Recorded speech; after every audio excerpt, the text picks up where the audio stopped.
had just written our first song, and we were proud of it. Our timing may have been off a bit. There may have been moments when we weren't even playing the same song. But we didn't care.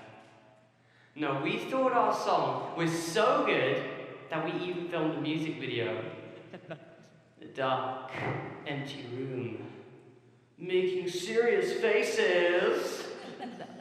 The chorus of the song went, "Crocodile tears overcome the fear."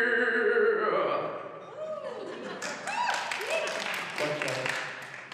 My singing talent was still taking shape back then, as were my skills in lyricism, recording, and guitar playing.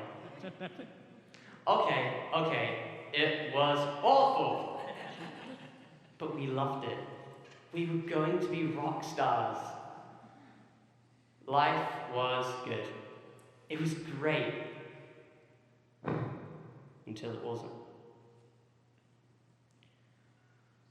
My family and I had an awesome house we had just renovated and refurbished, and it was finally done. My friends were like family. I had a close church community. I knew Manchester, England well, and it was home. Then one night, my parents made an announcement. "Samuel, we're relocating to the United States." What? I thought my parents loved England. They'd grown up here. Why now? I had to bite my tongue for more than a month because I was asked not to say anything to my 4 siblings or friends yet. You know, it's probably best because if I had said something, it wouldn't be nice. But once things were confirmed, I didn't even want to talk about it. I felt embarrassed, exposed, and cheated. We rushed to see as many friends as possible before we sold our house.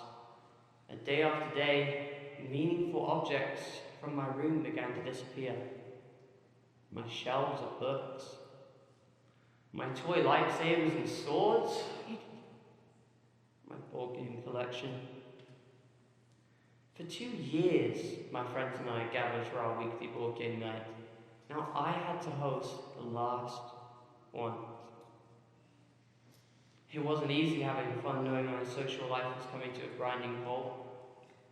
My eyes watered, my voice choked when I talked about leaving. I didn't know what to say to my friends.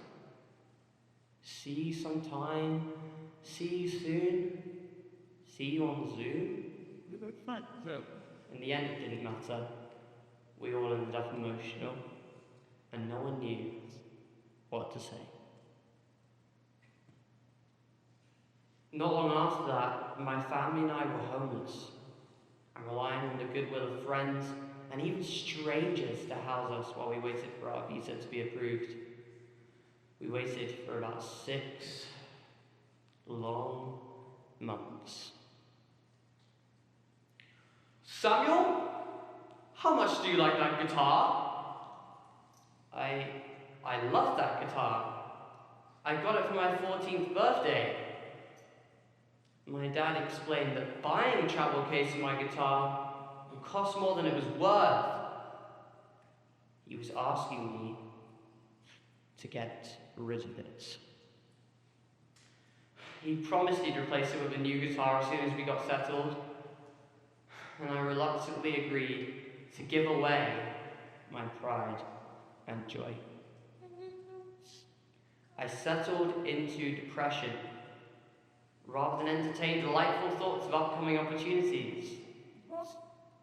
My friends, my possessions, and my life gone in a flash. According to a 2021 report by the Institute for Health Metrics, 50% of people who move abroad are at risk of anxiety and depression, and they are 2.5 times more likely to abuse alcohol and drugs. Okay. Now you might be thinking, dude, the United States isn't that bad. You're right. It's not. Did I forget to mention where my family were moving? I think I did. We were moving to the state of Hawaii. Land of the Aloha spirits, and home to my now favorite dessert, shaved ice.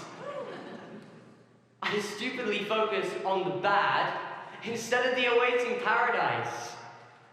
My dad had taken a pastoral position at a church in Oahu. When I stepped out of the Honolulu airport, I laughed and said, maybe the United States isn't going to be so bad. Nobody on the most isolated landmass in the world knew who I was. We were starting from scratch. I had a lot of things to figure out. I decided to get involved, focus on what I love, and integrate into the Hawaii life. In my dad's new church, it was easy to find ways to help. I cleaned up, fixed up, and unpacked. We started to get back what we had given away, and more. My dad kept his promise about getting me a guitar. 4 more were gifted to me, and I even bought one for myself. So in my passion back times 6, I played at music clubs, church, and beach parties. A lot of my new friends were musicians. Instead of letting myself fall into that statistic of drug, depression, and doom, I got interested, involved, and invested. One word about Hawaiian food. Kalua pork, poi, mac salad. I'd rather have my beans on toast. Integrating my heart and stomach into this new land has brought me more adventures than I had ever anticipated. A Manhattan Institute article says that by taking in the cultural tradition of the native population, newcomers are better able to communicate and to integrate into society with increased positive social and civic relationships. People like me who move to a new culture should do what I did. Should get involved, focus on your passions, and integrate, assimilate, and populate new friendships.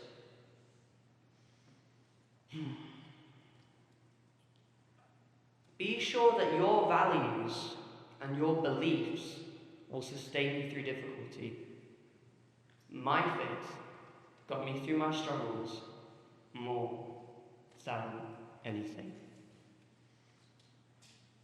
By pursuing our passions, we're able to make connections in new communities more easily. I took what I loved and I shared it with others. You'll always find people who share your passions if you look for them. Start right now. Why not? There are apps to find people who share your talents, your interests, and your hobbies. With technology and social media, integrating into a new community is probably easier now than ever. Get involved in organised service projects in your town or city. I started teaching guitar to kids. I played at music venues. I simply talk to people. A lot of you may wait for invitations to get involved in your community, but you must be the one who makes the effort. That's when things start falling into place. So, go talk to people. Don't wait a month. Don't even wait a week. Start today. And step by step, your longing will become a sense of belonging. I've learned life can be good again. It can be great. Friends, possessions, and life can be gone in a flash. They don't have to be lost forever.